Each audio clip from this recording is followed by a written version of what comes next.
Wow, it's been over a year since I started my Sonic retrospective. I made like 7 videos. Shut up. Anyway, I figured now is probably as good a time as any to start branching out and review other games I own. But where do I start? I mean, I don't own a lot of games, but there's still quite a few, so it's kind of hard to choose. Maybe I could come up with some random number generator and let fate decide.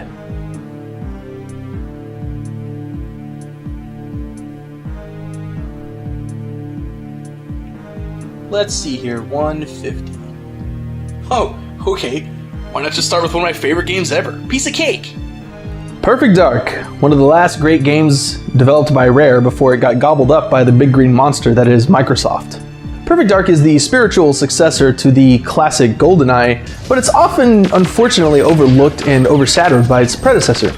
Despite being an objectively better game in just about every area conceivable, but that's a topic for another video. Way back in early 2000, I was just a lowly freshman in high school and just learning about this newfangled World Wide Web thing. Some of these websites even reported on video games. So it wasn't long until I found out that the team behind GoldenEye was hard at work on another game called Perfect Dark. This was the first video game that I ever got myself hyped up over before release.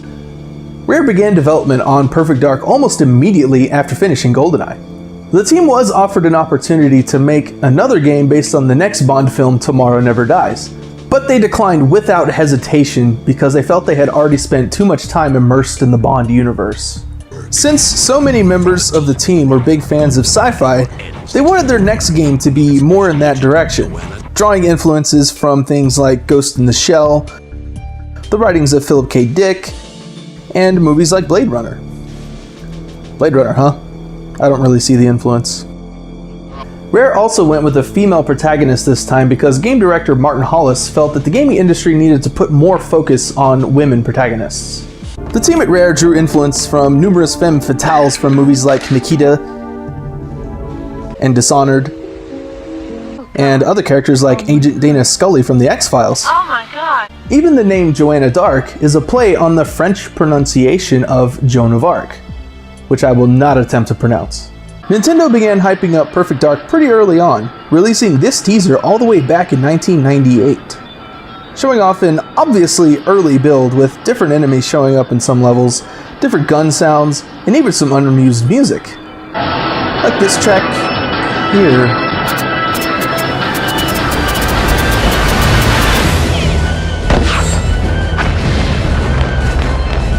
Anyway, gamers were pretty excited about Perfect Dark leading up to release.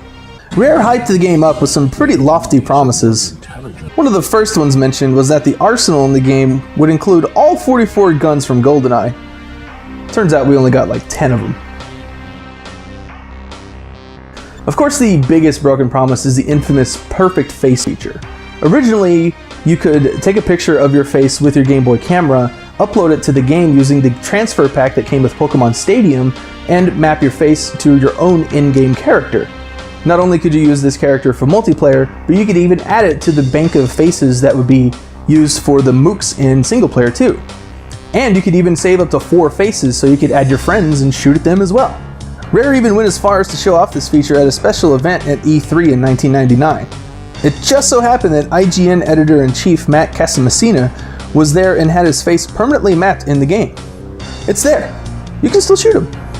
Thus showing that the feature was there and fully functional. I say that because not long after this article is another article announcing that the perfect face feature was scrapped. At the time, Rare gave some vague excuse about technical issues, but it was later revealed that the current US politics was a major factor in the feature being scrapped. With the Columbine shooting still fresh in people's minds, and the media scrutinizing video games more than ever, it didn't seem like a good idea to have a feature where you could put in the faces of people you know and be able to shoot them. Perfect Dark was released in the US on May 22nd, 2000, becoming one of the extremely few M-rated games published by Nintendo. I later bought it with some birthday money that June, even though I was only 15. The ESRB hadn't quite started cracking down on game ratings enforcement yet. The story has you take control of Joanna Dark, an agent of corporate espionage for the Carrington Institute, as she goes on her first mission. Miss Dark is quite a talented agent, so talented that she broke the Carrington Institute's scoring system by earning an A++ on her training, thus gaining the codename Perfect. Good luck, Perfect Dark. The Carrington Institute receives a distress call from someone named Dr. Carroll. Joanna goes to the Datadyne headquarters and gets him. Turns out he's not a person at all. What? Then Datadyne turns out the lights and we meet our bad guys. Datadyne gets mad and invades Carrington's home and makes them tell them where he hid Dr. Carroll. Carrington is weak, so of course he tells them just before Joanna gets there. Although if she killed everyone, who left with that information? Anyway, Carrington tells Joanna that his mess has left for Chicago and she needs to go clean it up. She spies on the two bad guys we met before, as well as some guy from the NSA. Spying on the NSA. Joanna learns that Dr. Carroll's personality was removed, which is surprising since scientists rarely have a personality. Also, the plot apparently goes even deeper. And apparently even involves the president. Joanna grabs Dr. Carroll's personality, which was in a vault right next to Rare's BAFTA award. Joanna calls the Carrington Institute to warn them about the president being in danger, but ain't nobody got time for that because Carrington's buddies are in trouble. And also aliens! Which would have been a total surprise if all the game advertisements hadn't already spoiled this particular plot point. And where the aliens don't carry green cars. So Joanna infiltrates Area 51, which apparently has moved to someplace that's not Nevada because this looks nothing like the Mojave Desert. Once inside, she makes contact with an undercover agent who happens to be the person who did have the record for best training score until Joanna came along. He helps her with a plan to get their alien friend out with some explosives and a disguise. Another wardrobe change and Joanna infiltrates the medical areas and stops the autopsy. Meanwhile, the doctor forgets how his trap works and lets Joanna escape. No! That wasn't meant to happen! Once safe, we learn that our little alien friend is named Elvis, and we gotta get him out of there. But you can call me Elvis. Now that that's done, Carrington decides that the president could use some help too. Apparently that NSA guy, Trent Easton, plans to hijack Air Force One while it's on its way to... They never actually say, really. And he wants to kill the president and replace him with a clone because... You know, I was always a little fuzzy about this part of the plot. I guess the clone would be on Easton's side and allow him to use the deep sea vessel that he's been trying to use, but couldn't he just forge some paperwork or a signature or something? This seems like a little bit of overkill, don't you think? I don't know. Even though the plane was already on its way down into the ocean, there's an attack from some alien craft that doesn't look like Elvis's and definitely doesn't look friendly. However, instead of a safe water landing, they managed to crash in Alaska. Seriously, where the hell were they going? And wait, how was Joanna hiding that Arctic gear under that stewardess uniform? So anyway, apparently Easton was hiding President Obama's clone in a cave near the crash site, so that's convenient. The clone is killed and the president is saved, and that whole subplot is suddenly done. Oh my god, that blonde guy's an alien! Now that that's all taken care of, the main characters go see what the big deal is with that deep sea vessel Easton was so obsessed with. Turns out an ancient Skedar, that's these guys, warship was discovered crashed in the ocean. The ship holds a vastly powerful weapon, and Easton wants to use it to help the Skedar take over Earth or something. And that's why they need Dr. Carroll. So Joanna gives Dr. Carroll his personality back, but she's too late. The program has run far too long and it can't be stopped because that's how programs work. But apparently he can run another program that will destroy the entire ship, and I guess that one runs faster. Back at the Carrington Institute, we see our good guys on their way to a press conference that will actually confirm friendly alien contact between humans and Elvis's race. Which is actually kind of cool. But the bad aliens ain't having it and they attack the Institute. Joanna fights off the alien invasion but gets captured and transported into the Skedar mothership along with a familiar face. Evil blonde chick sacrifices herself so that Joanna can escape, and luckily the cavalry arrives to help out. Now that all is well, it's time to head home. But Elvis spots something on the map. Turns out the Skedar left the mothership right next to their main holy planet that the Mayans could never find. And of course it's up to Joanna to go stop this ancient war that she's only known about for like 2 days. Good thing this is an alien planet with an Earth-like atmosphere. Joanna has to fight her way to the inner sanctum and kill the Skedar king or queen or whatever it is. Yes! Meanwhile, there's a Mayan armada waiting to blow the whole planet to shit, so Joanna better hurry. Then you get a final cutscene and suddenly reminded that you're playing a video game. Overall, the story is just a step above okay. The overall plot is just entertaining enough to keep you engaged until the end. but it's definitely helped out by the outstanding levels and set pieces. The level design and aesthetics are unique and varied, and some of the levels are absolutely massive. How does the game play? Well, have you ever played GoldenEye? It's a little bit like that. I'm kidding, of course. It's exactly like that. The game is pretty much running on a souped-up version of the GoldenEye engine, so that meant it was nice and familiar to pretty much every N64 owner back then, but damn near unplayable now. But back then it was pretty sweet. Pretty much anyone could just jump in and start playing immediately, and was almost like your favorite pair of jeans. There's an impressive arsenal of weapons, all of which look cool and have distinct, satisfying sounds, so it's easy to identify each one. We got everything from the simple and functional to the totally ridiculous, and everything in between. Each weapon even has its own secondary function, which makes the arsenal feel that much bigger. Although some of the secondary functions are kinda lackluster, like pistol whip and constant zoom. Really? But some are pretty awesome, like the laptop auto turret. And don't even get me started on the far sight. Also, the MagSec 4 is totally just RoboCop's gun, especially with 3-round burst mode. On top of all that, this game also expands on the gadget use from GoldenEye and improved it a bit as well. Most of the gadgets are pretty much just context sensitive and don't really add much variety to the missions, as you always pretty much have to use one to complete your objectives. But some of them are pretty cool to use, like the Cam Spy and Bomb Spy. Both are little hovering drones that you control remotely and have a cool fisheye view.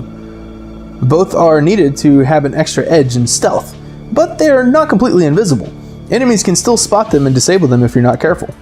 You also have a set of glasses that push the graphics capabilities of the N64.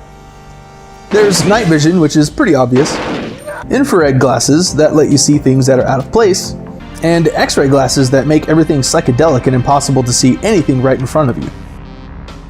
The enemy AI is also pretty impressive and much improved over GoldenEye. Most enemies that spot you will become aggressive and will always stay pretty mindful of nearby cover, and will actually seek cover in a bind. Some enemies might actually run off and call up reinforcements if they see you. Look out! Look out! Or even give up if you manage to disarm them with the melee secondary function, or shoot their gun out of their hand and pick it up for yourself. Also, apparently there was an issue in GoldenEye where if you got too close to an enemy, their guns would actually clip through you and not hit you when fired. So to fix this, the enemies in Perfect Dark will attack you with melee if you get too close. This game has quite a few single player options. You might be thinking, that's just story mode, how many modes could there be? And that would be a good point, but this is rare we're talking about here. First we have one of the most extensive main menus ever, where you can just run around the entire Carrington Institute at your leisure, which actually comes in handy during that one mission. You can check data logs on everything from all the characters and weapons to even the vehicles that appear in the game. There's a firing range where you can try out all the weapons you find, and even a training simulator room where you can get a handle on movement controls and unarmed combat. You can even goof around with all the NPCs that are standing around doing nothing, yet seem to be quite annoyed with the woman who basically saved the world. What is it, Joanna? Don't you have to be somewhere?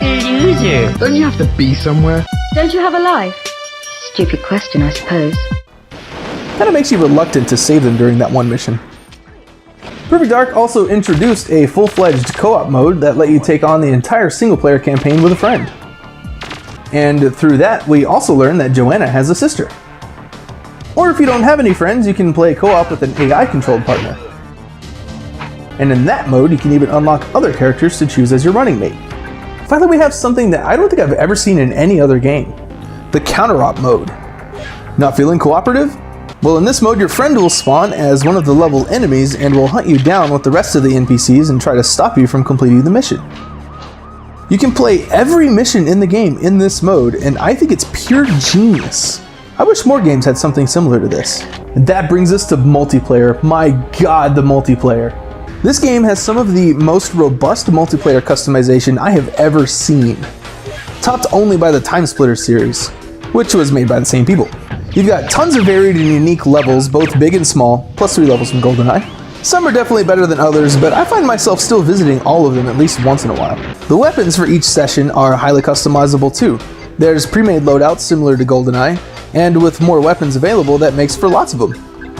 But there's also a custom loadout where you can put any weapon in any slot for your own sets. Or if you're feeling frosty, there's a random option. Of course, this game supports up to 4 human players, but this time it's amped up by adding up to 8 bots, or simulants. Even these guys can be fully customized with varying difficulties that can be different for each one, to different personality types like Judge Sim, who only goes after the person in first place, or Venge Sim, who always goes after the last person that killed them. You could even fully customize the look of each sim the same way you can customize your own character. There's even support for up to 8 different teams, and even the team names are fully customizable. And there's lots of different multiplayer modes for both team and free-for-all. Everything from deathmatch to capture the briefcase to King of the Hill and Hacker Central. The multiplayer and all the single-player options give this game nearly infinite replayability. Perfect Dark does require the N64 expansion pack to be able to use all the features. Without it, you can really only see about 35% of what the game has to offer. The entire set of story missions is completely inaccessible without it, and even the multiplayer options are limited.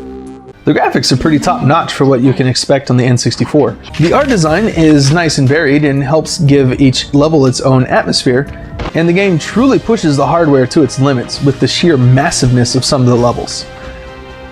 The character models are also much improved over the cardboard boxes in GoldenEye.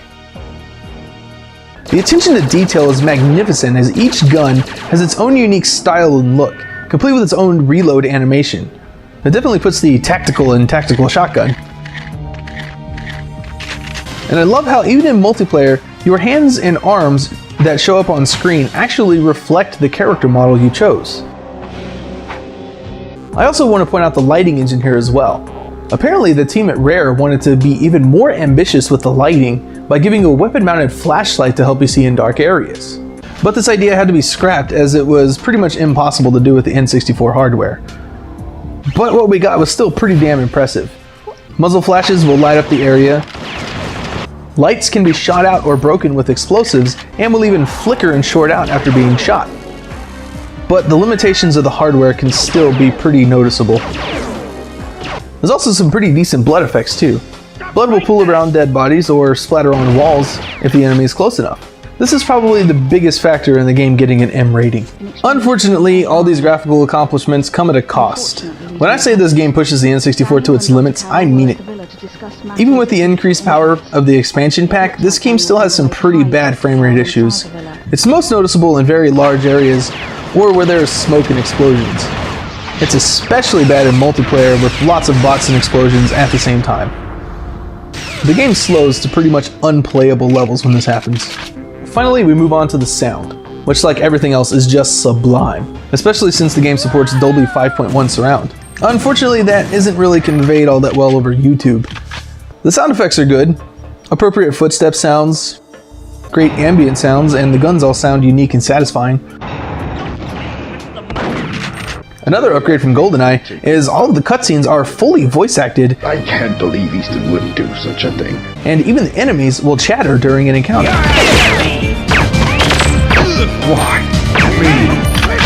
Everything's all topped off nicely by a stellar soundtrack, which I think is much more varied than the music in GoldenEye.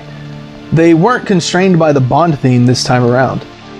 A lot of people like to credit Grant Kirkhope for the soundtrack, and why not? He's pretty much the music god over at Rare.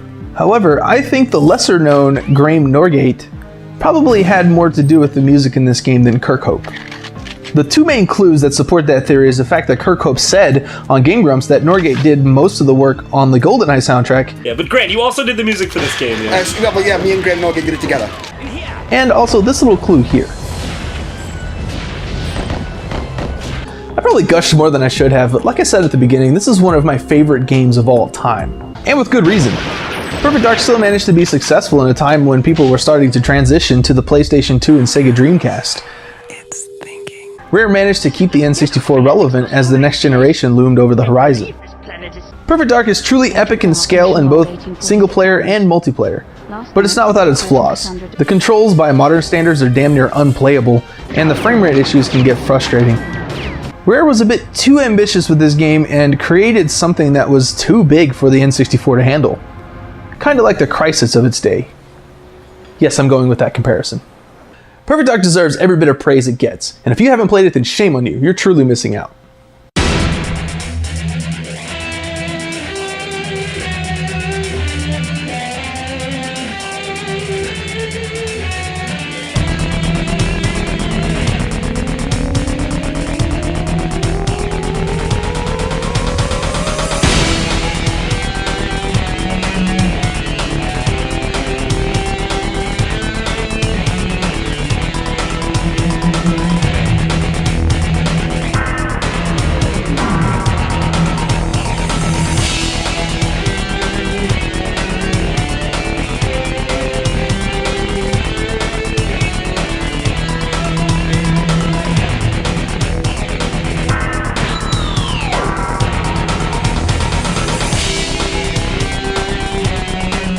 Hey, if you like this video, you can check out more at youtube.com/user/noiselessmound, and also follow us on Twitter at NoiselessMound.